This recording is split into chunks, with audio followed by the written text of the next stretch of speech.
Presiden, karena Presiden membeli saham di sebuah perusahaan dengan angka yang juga cukup fantastik.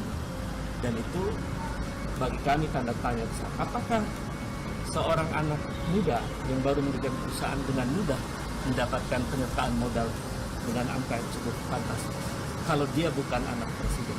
Akan dilaporkan, kalau salah ya kami sih ya semua itu masalah track recordnya ya tanya Kaisang, cek aja kalau ada yang salah ya silahkan dipanggil, salah ya apa ya dibuktikan. Keturunan Jokowi memang kayak gini, ditulis oleh Andin dari Siward.com. Verifikasi dan telaah ini menjadi penting sebagai pintu awal apakah kemudian aduan tersebut sesuai dengan undang-undang yang berlaku, termasuk ranah tindak pidana korupsi, dan itu menjadi kewenangan KPK ataukah tidak.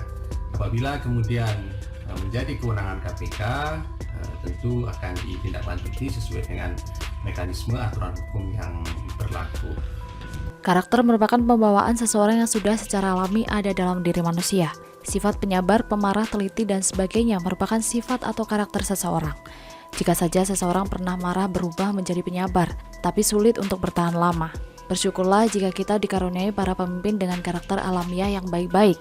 Misalnya seorang bupati yang teliti, gubernur yang telaten, dan presiden yang mudah akrab dengan rakyat. Jika karakter ini alamiah, maka bagaimanapun keadaannya kita akan berubah. Sebaiknya jika karakter berubah karena ada sesuatu peristiwa, misalnya karena akan pemilu, kampanye, dan sebagainya, maka sesungguhnya karakter tersebut tidaklah alamiah. Misalnya seorang calon bupati mendadak sering mengunjungi rakyat, berkomunikasi, memberikan sembako, dan sebagainya. Padahal sebelumnya jangankan ngobrol, memberi sembako, bertemu saja tidak pernah. Di masa kampanye sering terdengar cerita politikus yang bertindak lucu tapi menyebalkan. Supaya dipilih rakyat, dia banyak menyumbang seperti memberi karpet masjid, memberi semen kepada masyarakat, dan membangun dan sebagainya. Ternyata kemudian setelah pemilu berlangsung, dirinya tidak menang alias kalah. Lucunya sekaligus menyebalkan. Karpet dan semen telah diberikan, diminta kembali. Dasar otak tak ikhlas ya seperti itu. Joko Widodo yang sekarang ini menjadi Presiden Republik Indonesia memiliki karakter sangat unik dan antik. Beliau memiliki karir politik yang boleh dibilang ajib. Asalnya hanya seorang tukang kayu, mebel air, wali kota Solo 2 periode, gubernur DKI Jakarta 2 tahun, sekarang jadi Presiden RI 2 periode. Di banyak kesempatan, khususnya ketika belum ada pandemi corona, Presiden Jokowi sangat sering terlibat langsung, berbicara langsung dengan masyarakat. Pembicaraan Presiden dan rakyat begitu cair, penuh canda tawa. Tak heran masyarakat pun begitu ingin bertemu dengan Jokowi karena keramahannya terhadap orang kecil.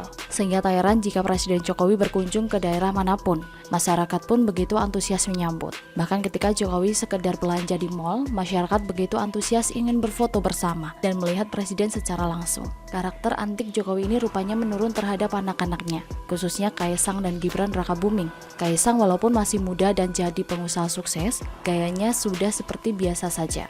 Hobi bercanda, ngobrol, ceplas-ceplos hingga mudah akrab dengan siapapun. Putra sulung Presiden Jokowi Gibran Rakabuming yang sekarang jadi wali kota Solo. Karakternya ya begitu.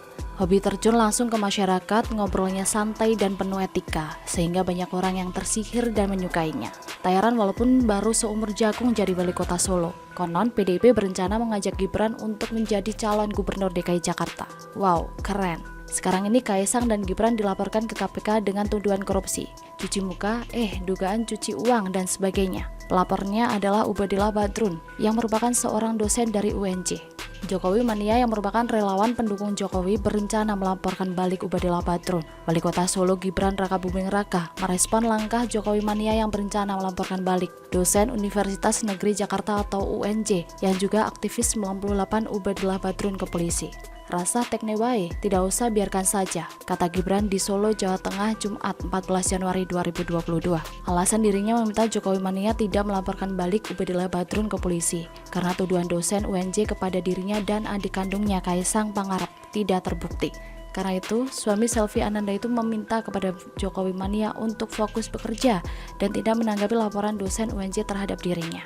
Lah laporan uraian bukti nih, tidak usah fokus nyambut gawe, atau laporan tidak ada buktinya, tidak usah fokus bekerja, ungkap Gibran. Disinggung mengenai laporan dosen UNJ tersebut telah mencemarkan nama baiknya. Gibran mengaku tidak merasa namanya dicemarkan dengan laporan itu. "Saya tidak merasa tercemar kok, nah aku nyolong ya tercemar, aku ra nyolong," kata dia. Sejauh ini Gibran juga belum melakukan langkah hukum terkait laporan dosen UNJ terhadap dirinya.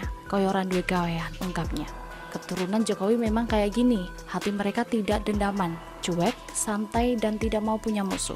Walau ada orang yang menghina, menghujat, tetap santuy, tidak menanggapi, malah seperti jamu, membuat badan mereka makin sehat. Mantap memang, Jan.